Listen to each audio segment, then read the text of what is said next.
Vamos lá, meus irmãos, continuando aqui nosso segundo dia de aula de Religiões Comparadas 1 e 2, é o nosso segundo bloco, estamos gravando a nossa aula, vamos continuar falando aqui sobre esse assunto tão importante, e eu quero dar sequência agora, inclusive, no último bloco, no primeiro bloco, aliás, eu mencionei sobre essa questão, né, da visão holística, e agora eu quero falar um pouco lembrando, inclusive, os alunos atuais, sobre uma aula que nós demos em Missões 1 e 2, quando eu falei sobre guerra espiritual.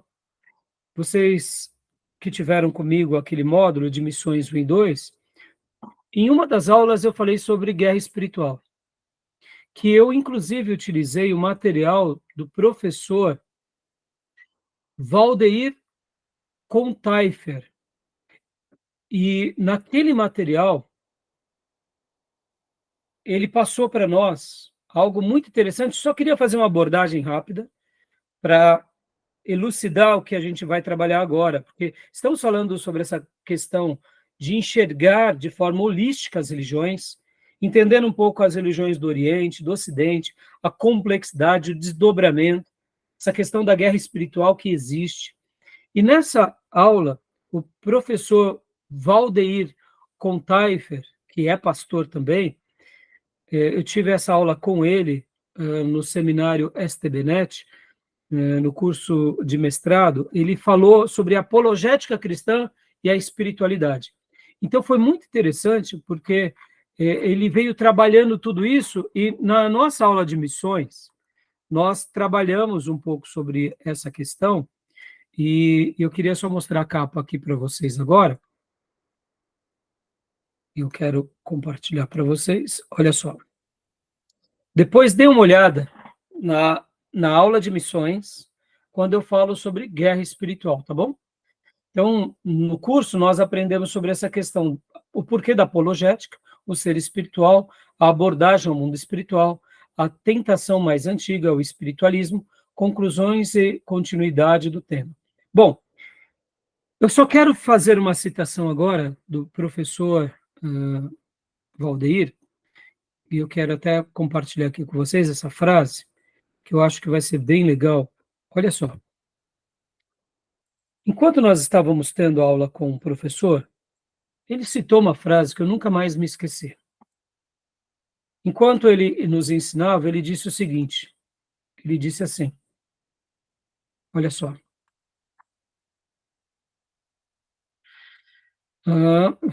Vou ler essa frase para vocês. O que ele estava dizendo ali na sua aula? Ele, por tratar sobre apologética, espiritualidade, por falar sobre essa questão do embate espiritual e de como nós precisamos estar preparados, enquanto ele estava ministrando em aula, eu tomei nota de algumas coisas que ele disse em aula. E ele dizia o seguinte, que todas as religiões, elas acabam marcando a pessoa, aquelas pessoas pelas quais aquelas pessoas que creem naquelas religiões, e aí ele tava falando um pouco sobre essa questão de religiões espiritualistas, religiões que, de fato... vamos pegar aqui o espiritismo, um exemplo que ele estava dando. Imagina o espiritismo.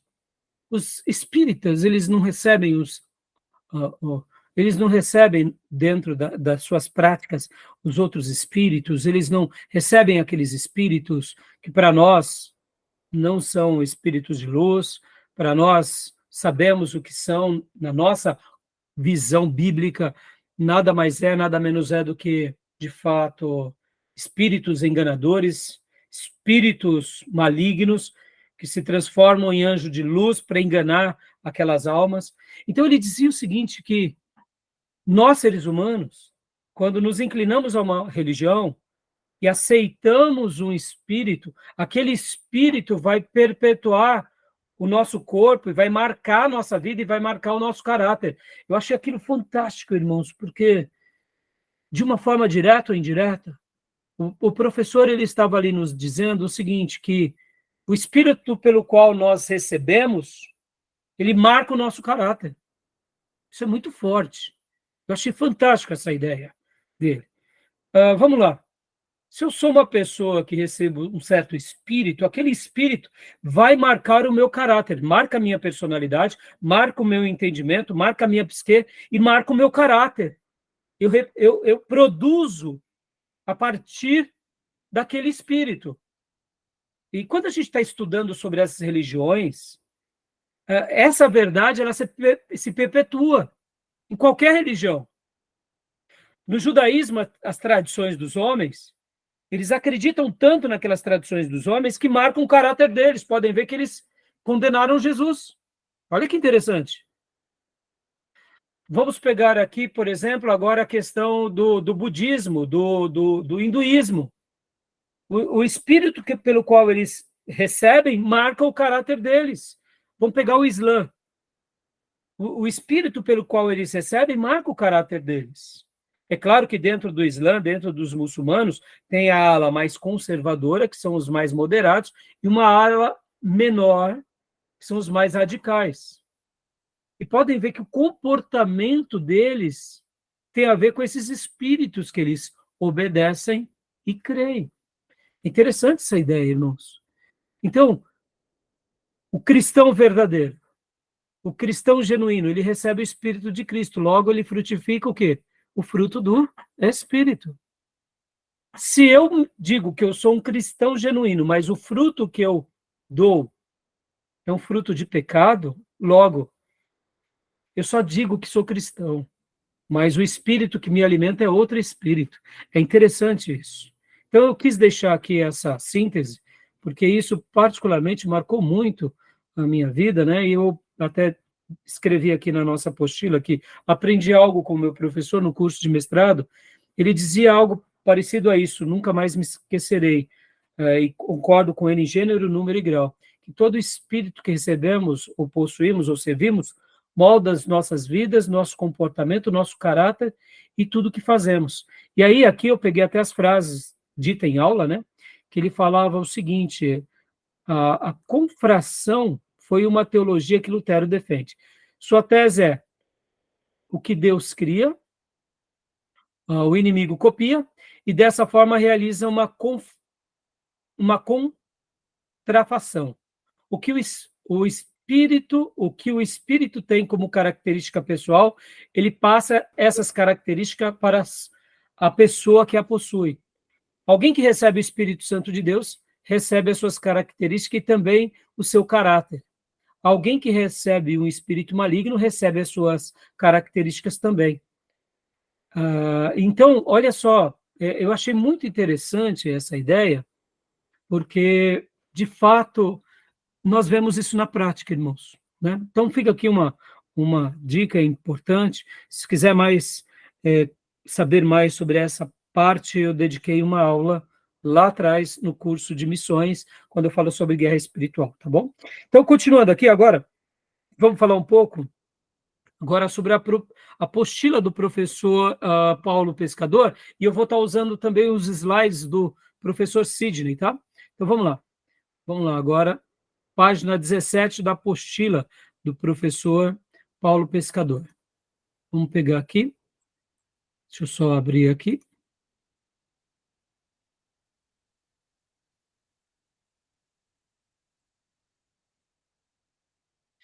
Deixa eu abrir para os irmãos e compartilhar aqui. Alguém quer fazer alguma pergunta? Eu não sei se eu fui claro na minha colocação. Deu para entender, meus irmãos, o que eu quis passar, do que eu aprendi com o professor? Sendo do caráter do espírito, Né?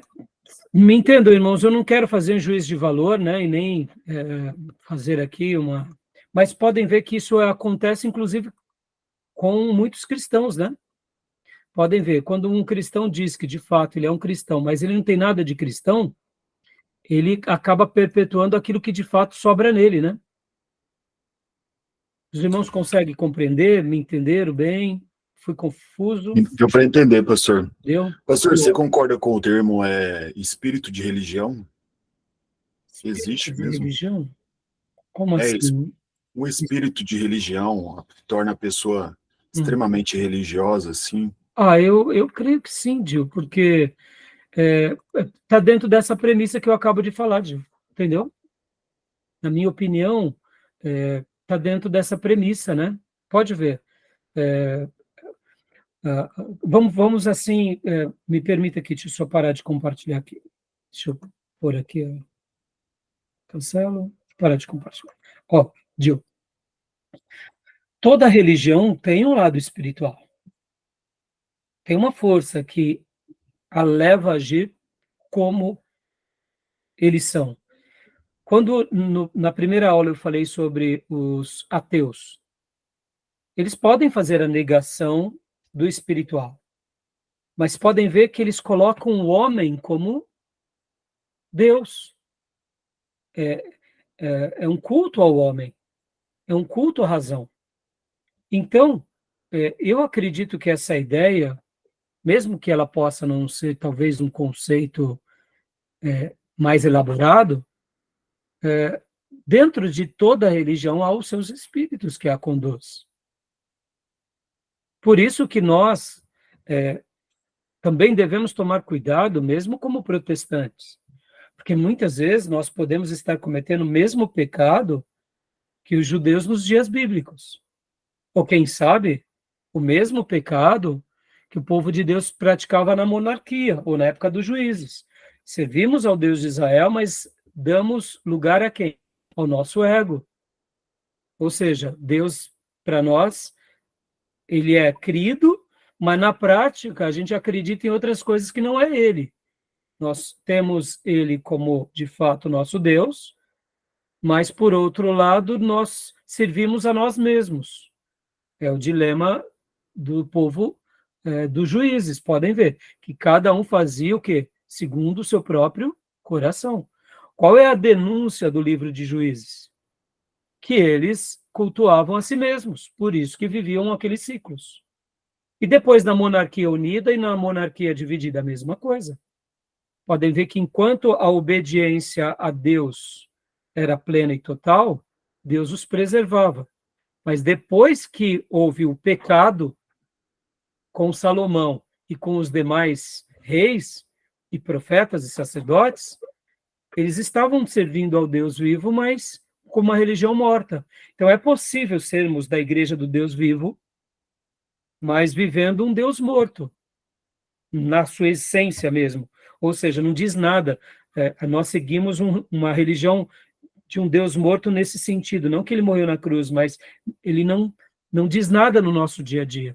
Pode ver que se a gente não tomar cuidado, a gente vive isso. Por isso que essa frase, né, eu acredito nela nesse sentido, que em cada religião terá os seus espíritos que as conduzem de forma direta ou indireta. No caso cristão e protestante, se nós não tomarmos cuidado, os nossos dogmas, os nossos credos, a nossa razão, podem ver, o que é a teologia liberal, senão uma mistura da fé bíblica, sendo substituída agora pela razão, onde a gente determina o que é inspirado ou não. E, de outra forma, é também um humanismo cristão, não é verdade? Pode ver. O que é a teologia liberal, senão a gente está praticando quase que uma cópia do que a Igreja Católica fez lá na Idade Média, usando as tradições, nós protestantes se enveredando para o liberalismo, para o intelectualismo, para o humanismo, é uma tradição humana que determina a fé. E aí a gente diz, não, isso é fé, isso daqui sim pode ser inspirado, aquilo não. Pode ver. Então, na realidade, há um espírito também aí. Uma coisa é fato, irmãos. Tudo que o Espírito Santo de Deus não está, não gera fruto do Espírito. Por isso que a frase do professor Vandeir, ela é fantástica. O Espírito que assumimos ou que recebemos vai marcar o nosso caráter. E vai marcar o nosso fruto. Logo, a religião verdadeira que servimos marca o nosso caráter. Pode ver que a religião judaica, nos dias bíblicos, tinha se desviado daquilo que Esdras tinha deixado em Neemias. E qual era o fruto deles, se não desejar a morte de João Batista e de Jesus e da igreja? E hoje a gente pode estar fazendo a mesma coisa. E domingo, quando eu até comentei sobre o Ocidente cristão, americano e europeu, que querem guerrear contra os russos e contra os árabes. Irmãos, a gente está aqui no contexto, estamos aqui no contexto ocidental, mas desde quando Bush atacou o Iraque, foi uma coisa das mais vergonhosas da história. Aí a gente recebe só as informações. Eu me lembro que em 2012, 13, não me lembro, eu tenho mensagem. Eu fazia umas denúncias no púlpito dizendo que, irmão, a gente olha lá e vê, morreram não sei quantos mil soldados americanos. Só que os americanos destruíram o Iraque em nome da guerra lá com Bin Laden. Percebam, há um desdobramento cruel que a gente acaba não sabendo, mas por isso que o mundo árabe odeia tanto nós ocidentais. E onde está a igreja do Deus vivo? Está entendendo, Gil? O Iraque foi destruído, os hospitais, as escolas, os prédios, os comércios. A gente não tem contato. Quantos parentes a gente tem iraquiano? Por isso que eles estão dentro do gueto deles, eles odeiam a gente, porque eles veem tudo como uma grande panela ocidental. Podem ver que há pouco, no primeiro módulo, a gente falou um pouco sobre a ideia das religiões do Oriente e do Ocidente, né? Olha que interessante, mesmo o Islã sendo considerado do Ocidente, nós temos que lembrar que o Irã hoje, principalmente com o grupo xiita e os persas, é tipo assim, é um islamismo oriental, e a proposta de vida deles é destruir os inimigos de Alá, que são quem? Os ocidentais, somos nós. Olha onde chegou. Então, é muito complexo isso. Por isso que, ao estudar religiões comparadas, a gente tem que estudar com humildade, temos que ter essa visão holística, humilde, tentar entender a cosmovisão, porque há uma complexidade muito grande, muito maior do que a gente imagina, sabe, Gil? Entendeu? Fala, Júnior, você ia dizendo alguma coisa? Não, mas ele tem o ódio maior é contra o Império Americano, né? Sim, sim. Eles naturalmente, Irã e Estados Unidos, uma questão política que está envolvida aí também, né? A religião Sim. entra como uma desculpa, né? Interesses pessoais das pessoas envolvidas, as partes envolvidas. As partes, todas elas, né, Júnior? Todas elas. Americanas e árabes, né? Questão econômica que envolve, né? A religião um subterfúgio. No nosso caso, a religião é um subterfúgio para. Deles é a razão para, né? Sim. O vídeo que eu passei para vocês do professor Roque falando aquela ideia do Irã, e porque o Irã tem essa visão de autodestruição com Israel, porque Israel representa o Ocidente lá dentro da visão oriental deles. Então, assim, é bem interessante, irmãos. É por isso que a gente tem que estudar com muita humildade e pedir graça a Deus para a gente realmente fazer algo para Deus. Israel reflete a democracia dentro de um perímetro lá totalmente ditatorial. A Arábia, a monarquia árabe, o Irã, ali todos os países ali são países totalitários. Ali. Sim, sim. Não tem democracia, ou seja, a religião que existe também é uma imposição das pessoas. Sim. Não estou fazendo uma defesa que eles estão certos, né, Júnior? Mas até mesmo agora sobre essa questão do próprio Israel contra-atacando, a gente tem que orar muito, porque senão também eles vão agir de forma desbalanceada, sim, né, numa situação que podem se prejudicar muito, eles próprios, né? Porque eles se sentem, como eu disse, eles têm que contra-atacar, na minha opinião, claro, mas tem que ter, assim, um critério muito interessante. Como eu já disse, uma parcimônia muito grande. Como eu disse, eu acho muito estranho, né, o primeiro-ministro, e junto com toda a inteligência, no ano passado, ter permitido aquele ataque da faixa de Gaza, e, poxa, é como se eles não tivessem visto. É muito estranho isso. É um pensamento meu. E agora, atualmente, o Irã, a embaixada na Síria foi atacada por Israel. Israel atacou. Entendeu? Então... complicado, né, Júnior? Você vê, irmãos, a religião sempre dando tom de tudo. Né? E quando não dá o tom direto, dá indireto, né? No nosso caso do Ocidente, tá bom? Então vamos lá, meus irmãos, beleza? Fiz aqui, agora vamos para a apostila do professor. Deixa eu compartilhar para vocês. E vou compartilhar também o slide tanto a apostila quanto os slides, e a gente vai trabalhar agora em cima disso, tá bom? Beleza? Ok. Joia, vamos lá. Deixa eu passar aqui para vocês.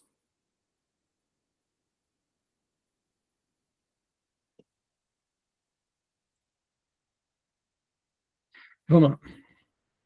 Vamos ler rapidinho aqui o slide do professor Sidney, depois a gente vai para a apostila do professor Paulo Pescador, que ela é mais completa, tá bom? Um baseado no outro, né? Inclusive, ele até me disse, o professor Sidney, que tinha utilizado esse material lá no seminário da Igreja Batista, né? Igreja Batista Moraxá.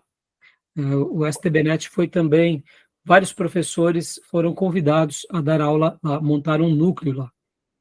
Vamos lá. Então, vamos lá. Aproveitando aqui, Religiões Comparadas, do professor Sidney de Paula, tá bom? Aqui. O que é religião, cosmovisão e heresia? Rapidamente. Professor, pastor Johnny, tá vendo bem? Consegue enxergar? Tá pequeno? Ele saiu, acho. Saiu? Então, Gil, consegue ler aí para nós? Tá bem pequeno, hein, pastor? Mas acho que eu consigo. Deixa eu aumentar, então. Peraí. E agora? Vixe, agora. Ah, melhorou, hein? Opa, então bora.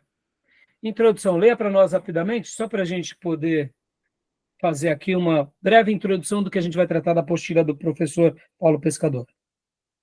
A religião está intimamente ligada ao ser humano.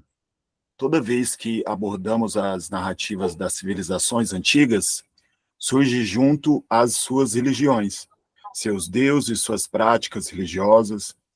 Vamos juntos também como a religião de cada povo influencia. Na verdade, vemos, né? Como a religião de cada povo identificou suas respectivas sociedades. Influenciou. Influenciou. Isso. Deus deixou algo no ser humano que faz buscá-lo de algum jeito. Ele fez tudo apropriado ao seu tempo. Também pôs no coração do homem o anseio pela eternidade. Mesmo assim, este não consegue compreender inteiramente o que Deus fez. Eclesiastes 3:11.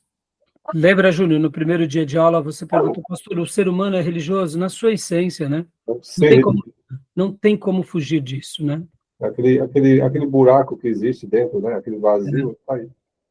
Tá aí, e o diabo sabe disso. Sabe? Por isso que a força das religiões é imensa e nós não podemos ignorar que há uma força espiritual sobre as religiões. Assim como Adão sentiu a necessidade de um semelhante, Deus fez a Eva para ele, o homem também dentro de si tem a sede, né?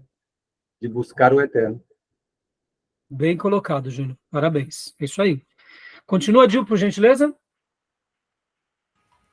Bora. É possível ver e contemplar a obra que Deus fez. Podemos notar que Deus deixou seus rastros na criação. Os céus declaram a glória de Deus e o firmamento anuncia a obra das suas mãos. Um dia faz declaração a outro dia, e uma noite mostra sabedoria a outra noite. Não há linguagem nem fala onde não se ouça a sua voz. A sua linha se estende por toda a terra, e as suas palavras até o fim do mundo. Neles pôs uma tenda para o sol, a qual é como um noivo que sai do seu tálamo e se alegra com um herói, e corre ao seu caminho, a sua saída desde uma extremidade dos céus, e o seu curso até a outra extremidade, e nada se esconde ao seu calor. Salmo 19, do 1 ao 6. O professor Sidney está colocando em vermelho os textos bíblicos, né? Então, continua para nós, Gil, por gentileza.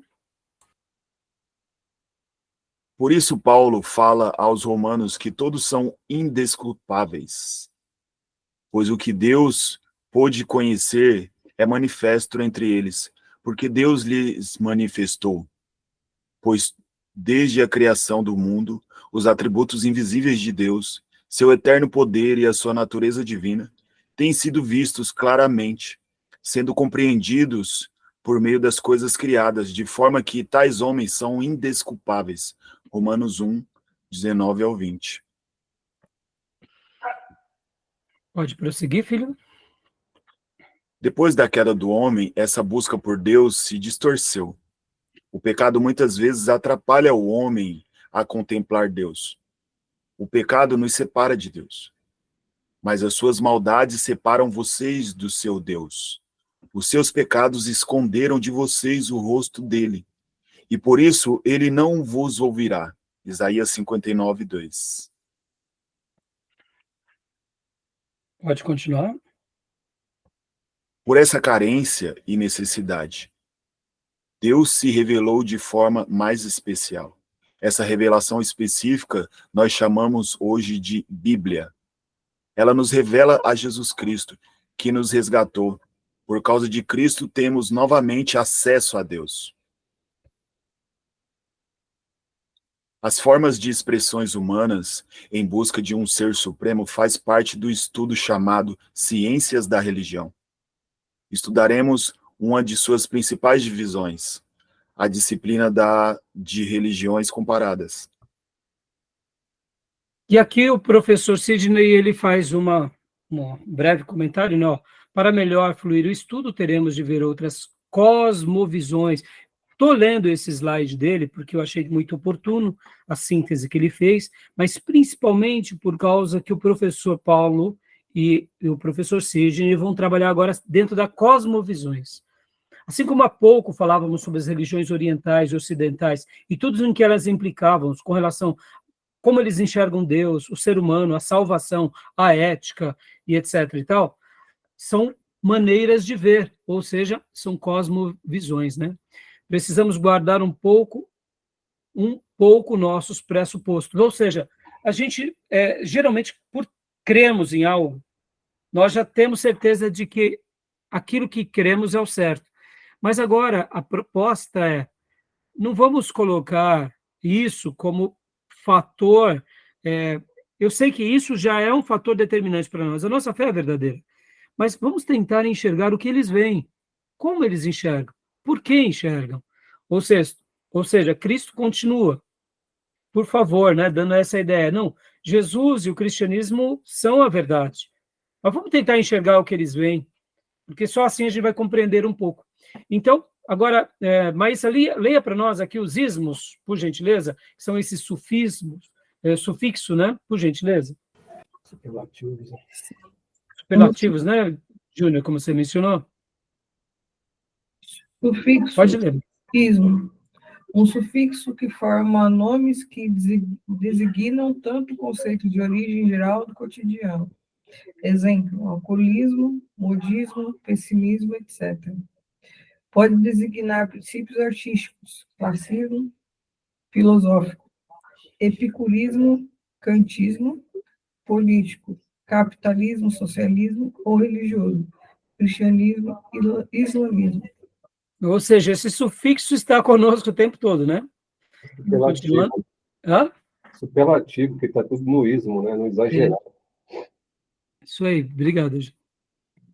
Continua, Maísa, por favor. No nosso estudo, tomaremos seu significado mais específico ao campo religioso, cristianismo, budismo, jainismo, etc. E, se necessário, secundariamente, a outros campos, filosófico, político, social, etc., que de algum modo se relacionam com a ciência da religião. Por exemplo, as cosmovisões, teísmo, panteísmo, politeísmo, agnosticismo, etc. Exatamente, que aqui é o que importa para nós, essa ideia das cosmovisões, tá bom? Continuando, por favor, filho. Um sufixo que forma nomes que designam tanto conceitos de origem geral do cotidiano. Este já foi, professor. Já passou. Este já foi. Ah, eu voltei. Isso, desculpa. Aí aqui, então, isso. Ele não estava, não, né? Não estava, né? Não. Não. Esse É não aqui que a gente leu. Não. Não, esse não foi lido, não. Peraí. É o picuísmo, essas coisas não foi lido. Esse já foi. Já sim. Esse já Sim. foi. Já. E agora na Bíblia, por favor. Aqui a gente, não, aqui pode pular, porque a ideia da religião, né, que a gente já viu no primeiro bloco, que a palavra religião aparece, né, em alguns outros textos. Conceito, agora vamos lá, o conceito da religião, leia para nós, Maísa, por favor. Eu achei muito interessante essas ideias.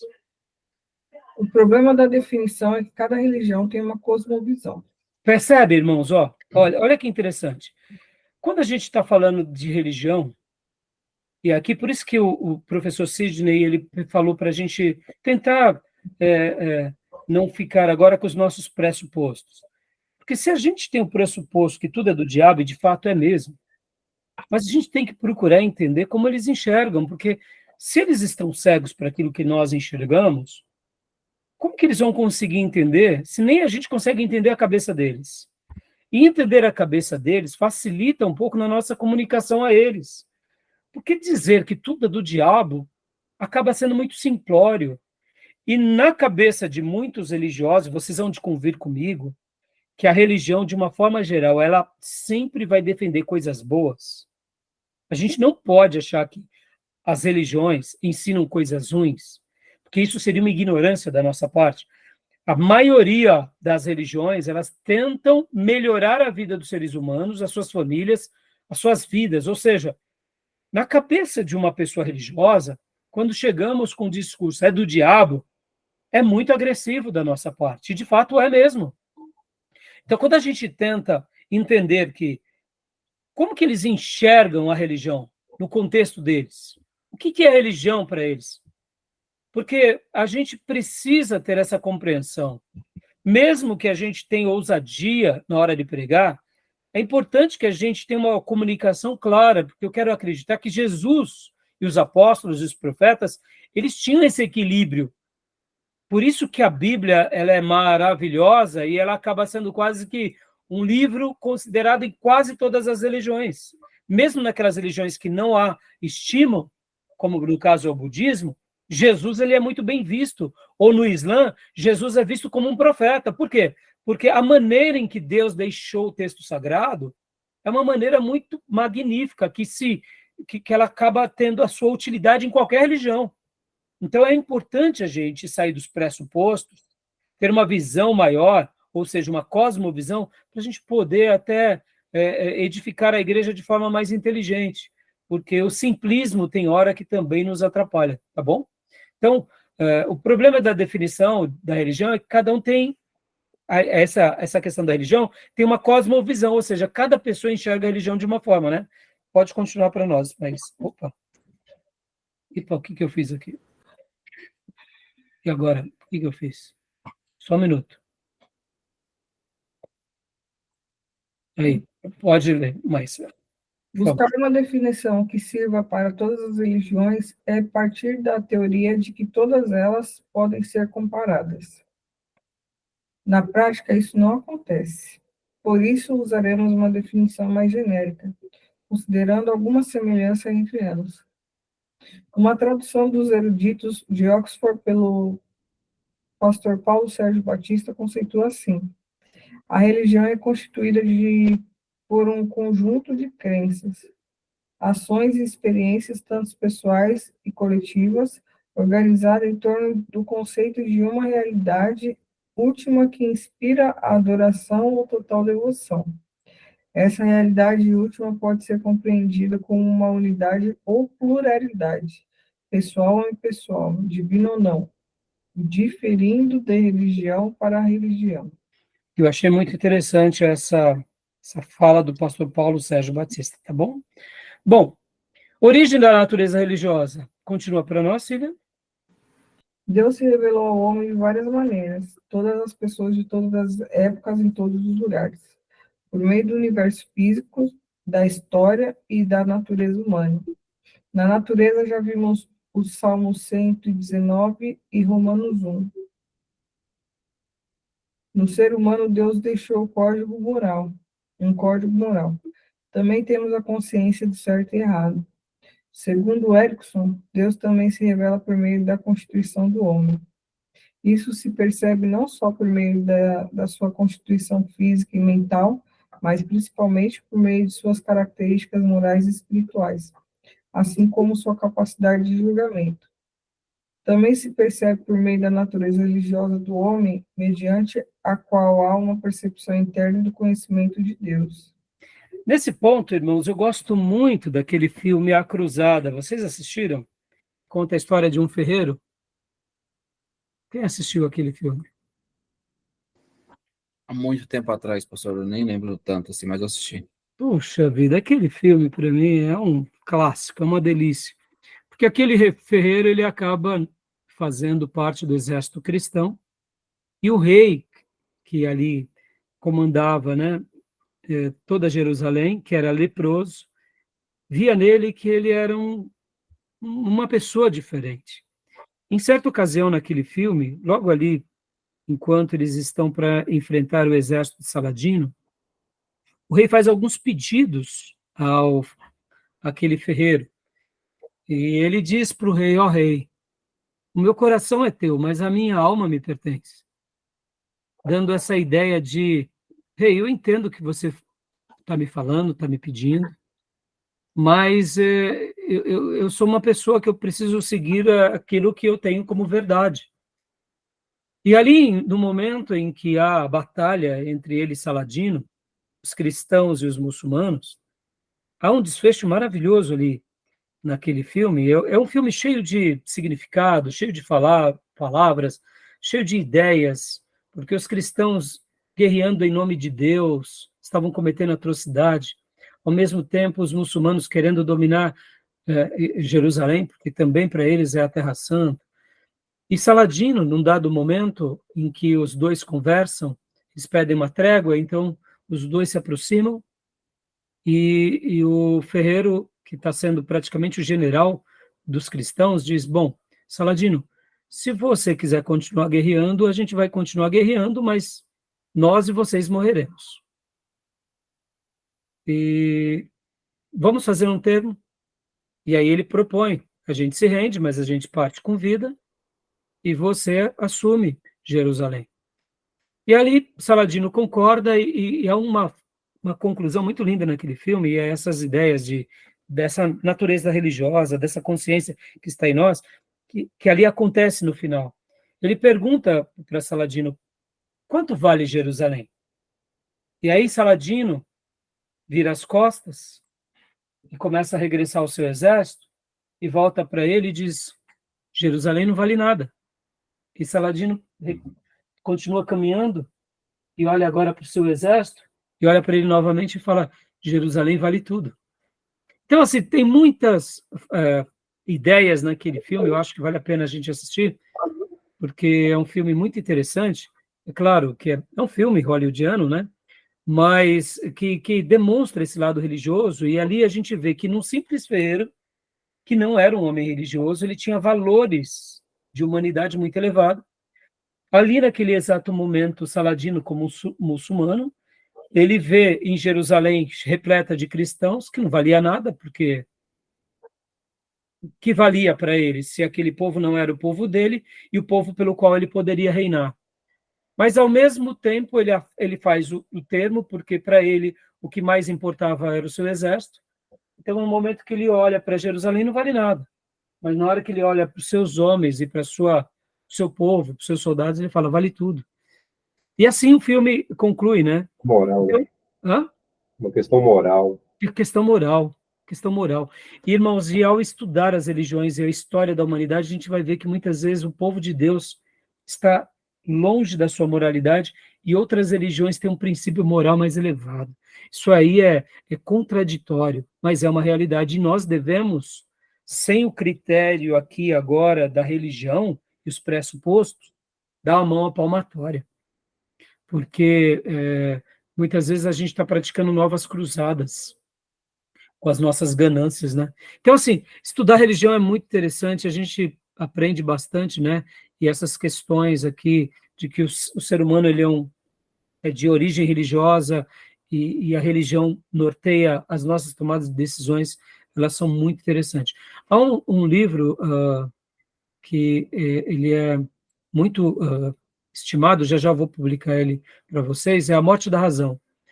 Esse livro comenta muito que na Idade Média tudo era voltado à questão religiosa. E depois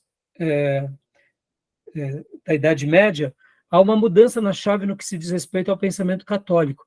Mas isso houve uma mudança na chave com relação aos católicos, mas não com relação às outras religiões. Podem ver que grande parte das religiões, eles ainda continuam fazendo da sua religião a sua tomada de vida para tudo, né? Então, vamos lá. Continua aqui para nós, Maísa, por gentileza. É útil ressaltar que toda essa distorção de sensibilidade e entendimento acerca de Deus, causada pelo pecado original. Também que Satanás certamente faz uso da natureza carnal, pecaminosa do homem e da sua visão ofuscada acerca do mundo espiritual para criar cada vez mais religiões, causar cada vez mais escândalos, fanatismo, extremismo e atentados em nome da religião. Tudo para confundir os homens, para que, odiando o conceito de religião, jamais cheguem a conhecer Jesus Cristo. Ou seja, irmãos, agora, olha que interessante, né? No livro A Morte da Razão, de Francis Schaeffer, ele mostra um pouco essa ideia da Idade Média, de como o cristianismo tinha a sua ideia, onde o religioso preenchia todas as lacunas. No entanto, depois da Reforma Protestante e com as suas novas compreensões do ser humano e principalmente depois do Iluminismo e tantas outras ideias onde o homem passa a ser o centro, então o que acontece? Vai tendo uma nova cosmovisão da religião. Agora, olha só que interessante, irmãos. No Velho Testamento, nos dias de Davi, nós não vemos que a religião atrapalhava Davi, porque Davi tinha um equilíbrio com relação a como ele enxergava Deus e o reino de Deus. O problema não são as escrituras ou a verdadeira maneira em que Jesus, ou os apóstolos, ou a igreja primitiva deixou formado essa, vamos chamar aqui, verdadeira religião. O problema é o desdobramento que a religião cristã ela vai tendo, ou as outras religiões. Porque se o cristianismo conseguiu ser distorcido, imagina então o que não vai ser com as outras religiões. Então é bem interessante que é uma guerra, onde Satanás ele sempre vai se levantar ou contra o povo de Deus, ou principalmente contra as outras religiões. Tá bom? Cosmovisão. Tá bom? Pastor Johnny, leia para nós cosmovisão rapidamente, por favor. Definição. É a forma como enxergamos a realidade ao nosso redor, como entendemos a nossa origem, como criamos os valores que tomamos de exemplo, a nossa conduta, crença, religião. Mesmo que não entendamos qual cosmovisão temos, não significa que não a temos. O problema é que muitas vezes nem nós entendemos a nossa própria cosmovisão. Guardem isso, irmãos. Esse ponto é crucial. Porque, por isso que eu falei, não, eu preciso trabalhar hoje, não adianta eu entrar no catolicismo, não adianta eu entrar na primeira aula do catolicismo, porque a gente veio nessas duas aulas pontuando um pouco sobre a religião antiga, as religiões primitivas, religiões orientais, religiões ocidentais. Estou fazendo esse pano de fundo para chegar nesse ponto aqui. Compreender a cosmovisão nossa, desse momento em que vivemos, é fundamental. Ah, mas eu já tenho uma cosmovisão, eu não sei nem o que é cosmovisão, ou eu não tenho. Então, todo mundo tem. Todo mundo tem uma cosmovisão. Todo mundo tem. A gente pode, muitas vezes, não compreender como ela é. A gente pode até dizer que não tem, mas tem. Vamos pegar um exemplo aqui bem prático. Bem prático, bem prático. Hoje é comum que a gente ouve muito a frase, né, entre os mais antigos, citando para o mais jovem, geração Nutella ou geração raiz? Né, geração... pode ver, parece que não, irmãos. Mas é uma nova cosmovisão que foi estabelecida. Essa questão da reinterpretação na Bíblia é uma nova cosmovisão que está sendo estabelecida. Essa maneira de aceitação a tudo que é errado. O errado virando certo, o amargo virando doce, o veneno virando remédio. É uma cosmovisão. O mundo trocando os seus valores de errado por certo, o culto ao bandido, o culto ao traficante, o prestígio aos narcos-estados, às facções. Irmãos, é uma loucura, mas é uma cosmovisão que está sendo estabelecida. E essa cosmovisão, direto ou indiretamente, vai dar o que? Uma influência à nossa religião. Se nós não formos fortes nessa tomada de decisão com relação ao que cremos de fato, ou como enxergamos, por isso que aqui o regresso às Escrituras é fundamental. E sem esse regresso, a gente acaba tendo uma religião contemporânea, com a aparência de que vive, mas estamos mortos. Podem ver que aquela frase que constantemente ouvimos, ela se torna uma realidade. Igrejas cheias de pessoas vazias.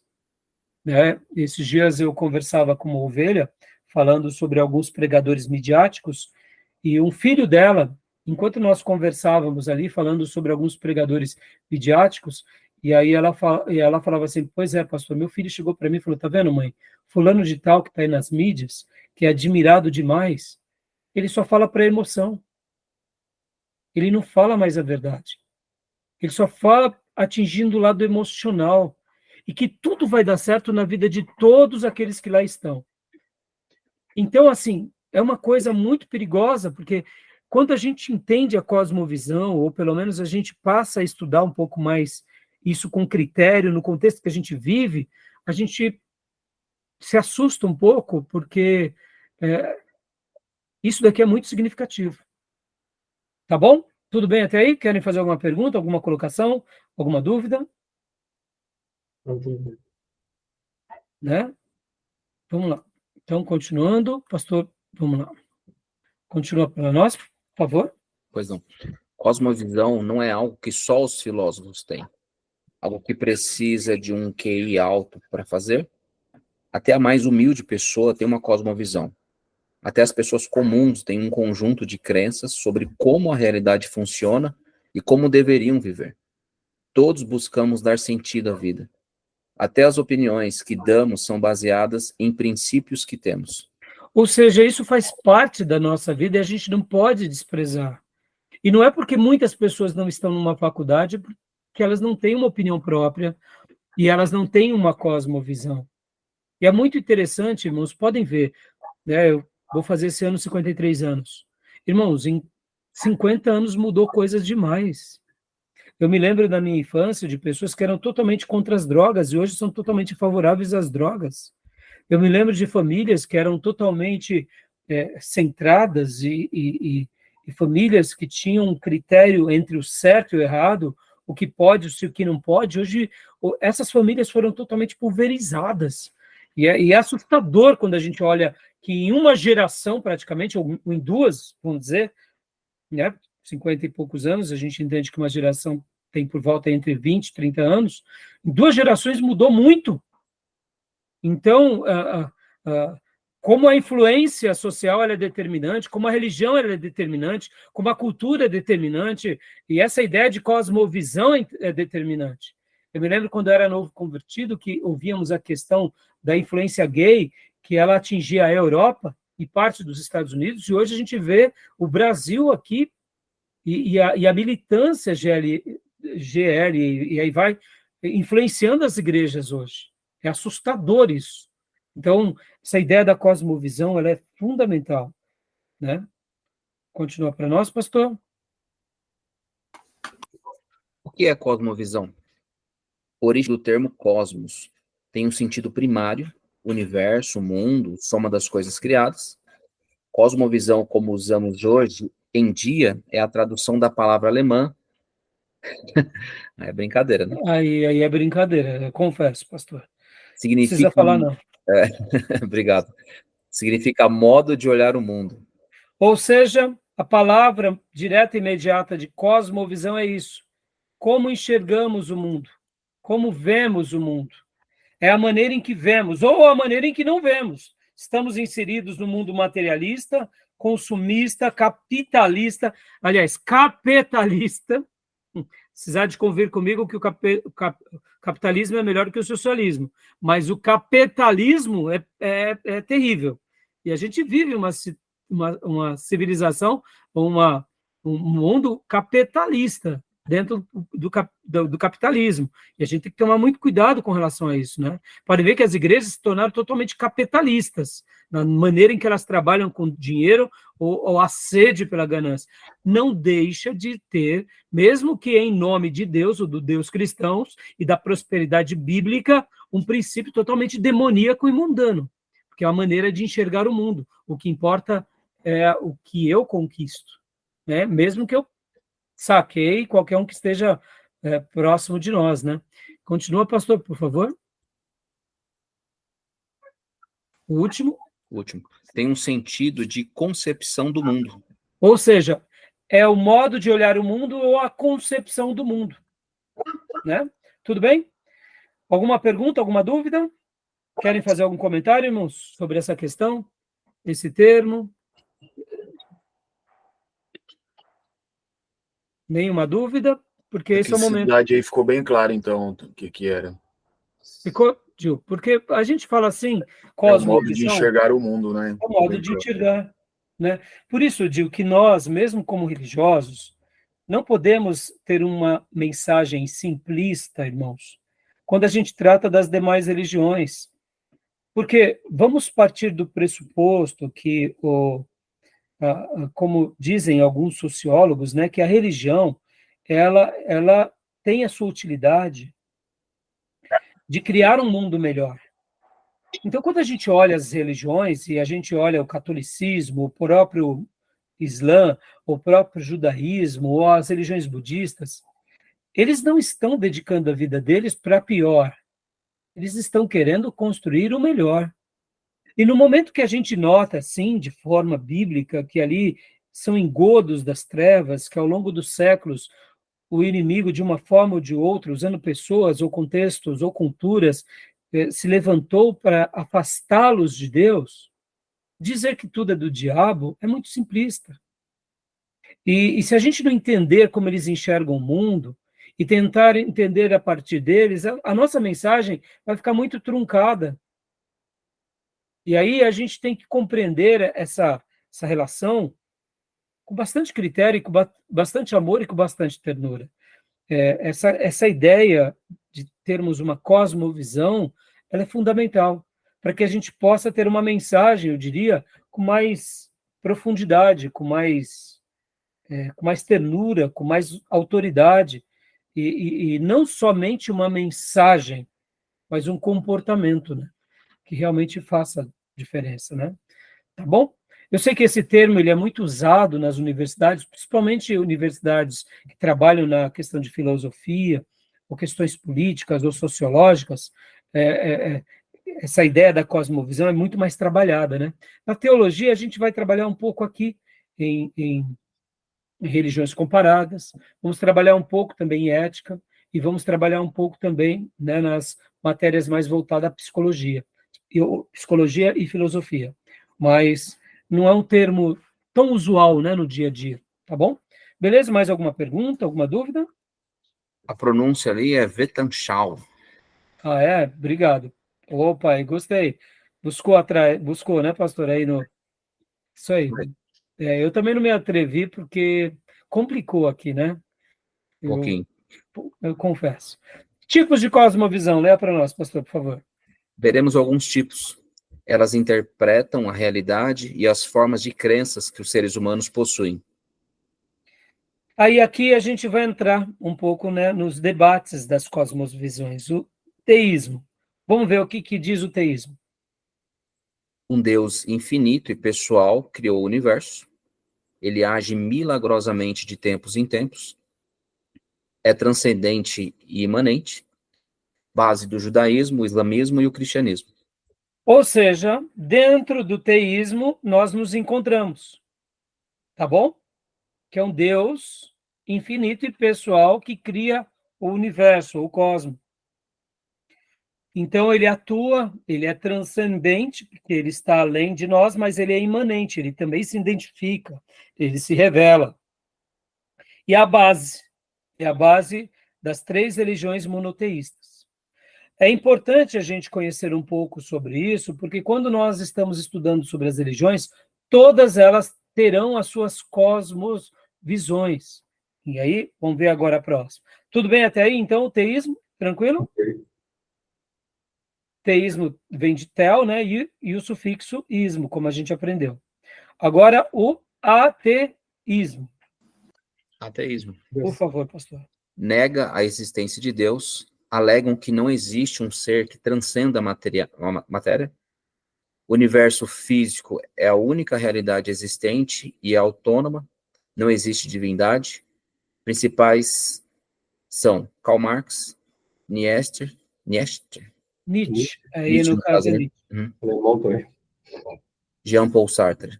Isso. Agora, olha que interessante. Karl Marx, sociólogo, que dali nasce todo o socialismo.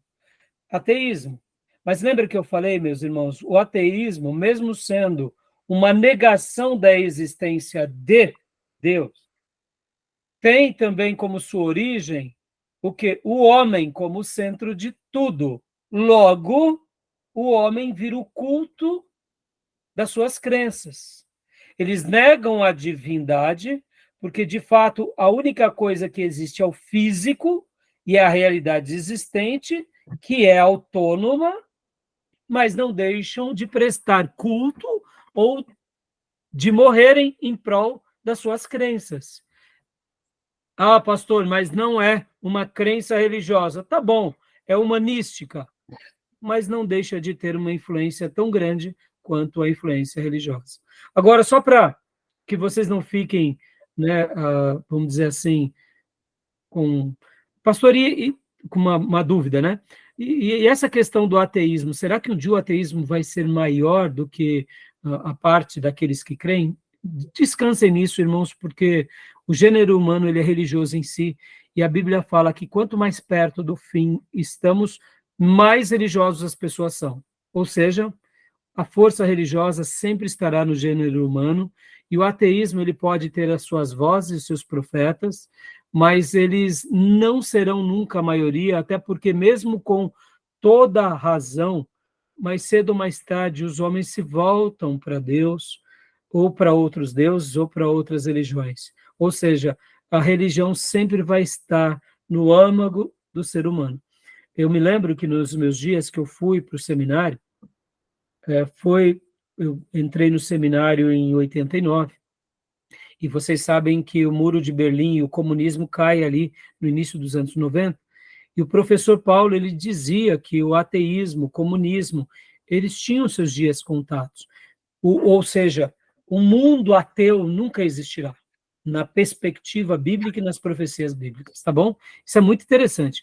Mesmo que tenham as suas teorias da evolução e as suas vozes e os seus profetas, né, ou pensadores, na realidade, o mundo sempre terá um lado mais religioso. E a gente vê isso nas profecias do Apocalipse com relação aos finais dos tempos. As pessoas seguirão ou o Cristo ou o anticristo. Não tem um terceiro lugar. Podem ver que quando Deus fizer derramar as pragas dele sobre a terra, as pessoas falarão palavras de blasfêmias conscientes contra o Deus Criador. Ou seja, elas terão ciência de que ele existe. Logo, será um mundo religioso. Tá bom? Beleza até aí? Tudo bem? Algum Beleza. comentário, alguma pergunta, alguma dúvida?